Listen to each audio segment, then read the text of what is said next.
శివానందలహరి రోజుకో శ్లోకంలో ఈరోజు మనం 18వ శ్లోకం నేర్చుకుంటున్నాము. శ్లోకం: భూమౌ స్ఖలితపాదానాం భూమిరేవావలంబనం త్వయి జాతాపరాధానాం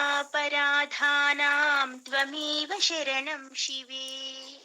18వ శ్లోకం: త్వమేకో లోకానాం పరమఫలదో దివ్య పదవీం వహంతస్త్వన్మూలాం పునరపి భజంతే హరిముఖాః కియద్వా దాక్షిణ్యం తవ శివమదాశా చ కియతి కదా వా మద్రక్ష్యాం వహసి కరుణాపూరితదృశా.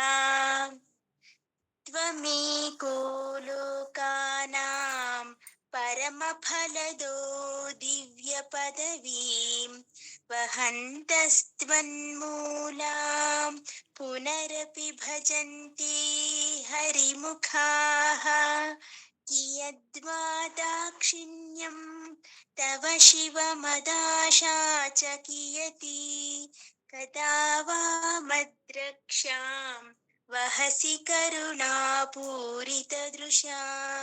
వహసి కరుణాపూరితదృశా.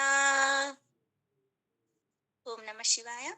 ఈ శ్లోకంలో చక్కగా ఆదిశంకరాచార్యులు వారు పరమశివుణ్ణి మోక్షం గురించి అడుగుతున్నారు. నీ దాక్షిణ్యానికి హద్దు లేదు నాయన, నా మీద నీ దాక్షిణ్యం చూపించు, నాకు మోక్షం ఇవ్వు అంటూ అడుగుతున్నారు. ప్రతి పదానికి అర్థం తెలుసుకొని ఆ తర్వాత ప్రతి పదానికి అర్థం తెలుసుకొని తర్వాత అర్థం చూద్దాం.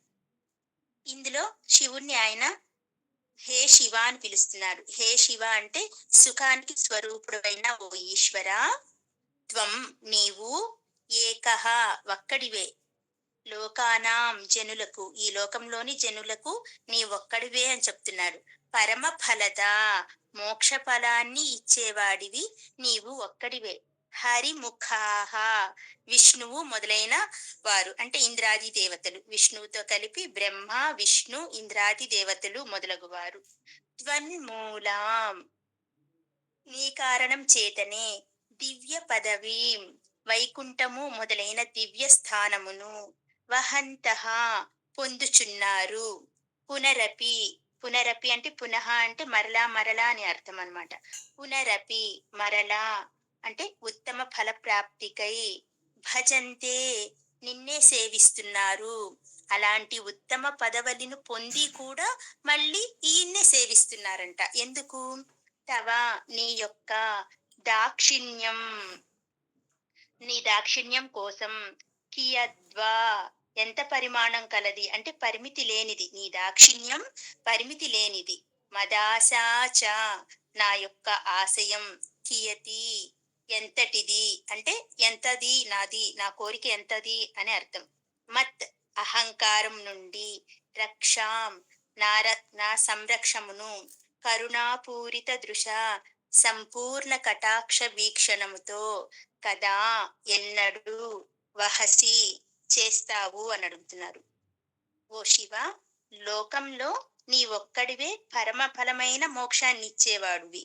ఇంద్రుడు మొదలైన దేవతలు, విష్ణువు బ్రహ్మ మొదలైన వారందరూ నీవు అనుగ్రహించిన దివ్య పదవులను అనుభవిస్తూ కూడా మరలా నీ వద్దకు వచ్చి నిన్ను నీ దాక్షిణ్యం కోసం ప్రార్థిస్తున్నారు.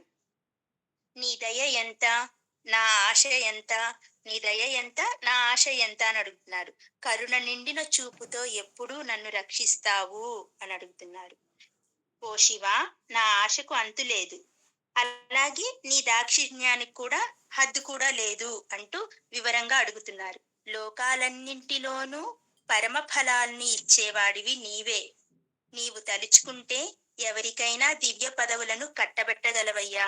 ఆరోగ్యాన్నిచ్చే అధికారాన్ని భాస్కరుడు, శ్రేయస్సునిచ్చే అధికారాన్ని అగ్నిహోత్రుడు, ఇలా ప్రతి ఒక్కరూ నీ నుంచి పొందిన పదవుల వల్లనే లోకంలో ఉన్నత దేవతలుగా కొనసాగుతున్నారు.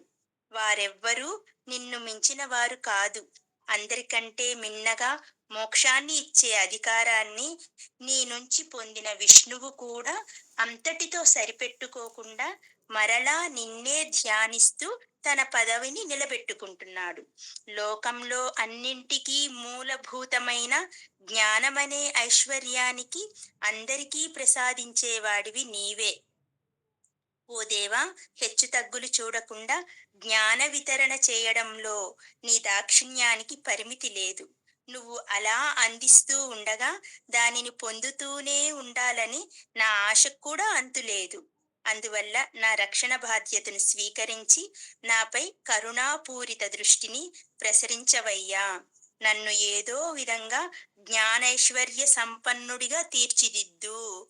ఆయన వజ్రాలు సంపదలు కోరుకోవడంలా జ్ఞానం అనే ఐశ్వర్యాన్ని నాకు సంపదగా ఇచ్చి నన్ను తీర్చిదిద్దు. ఆపై మోక్షాన్ని ప్రసాదించు అని చెప్తున్నారు. ఇప్పుడు ఇంద్రుడికి, విష్ణుమూర్తికి, బ్రహ్మకి వీళ్ళందరికీ వాళ్ళు కూడా ఉన్నతమైన పదవుల్లో ఉన్నారు. అయినా కూడా వచ్చి నీ శరణు వేడుకుంటున్నారు. ఇంకా దేనికోసం అంటావు? నీవు చూపించే దాక్షిణ్యం, ఆ పైన దాక్షిణ్యం చూపించి ఆ పైన నీవిచ్చే మోక్షం కోసం ఎదురు చూస్తున్నారయ్యా. అంతటి వారే వచ్చి నీ దాక్షిణ్యం కోసం ఎదురు చూస్తున్నప్పుడు నేను ఎదురు చూడటంలో తప్పేముంది? ఆ దాక్షిణ్యం కురిపించడం నీకెంత పని చెప్పు. నా ఆశ ఎంత చిన్నదో చూడు అని అంటూనే, చిన్నదంట ఆశ. మోక్షాన్ని కోరుకునే ఆశ చిన్నదంట. నా ఆశ చూడు, నాకు మోక్షాన్ని ప్రసాదించు అని వేడుకుంటున్నారు. ఓం నమ శివాయ.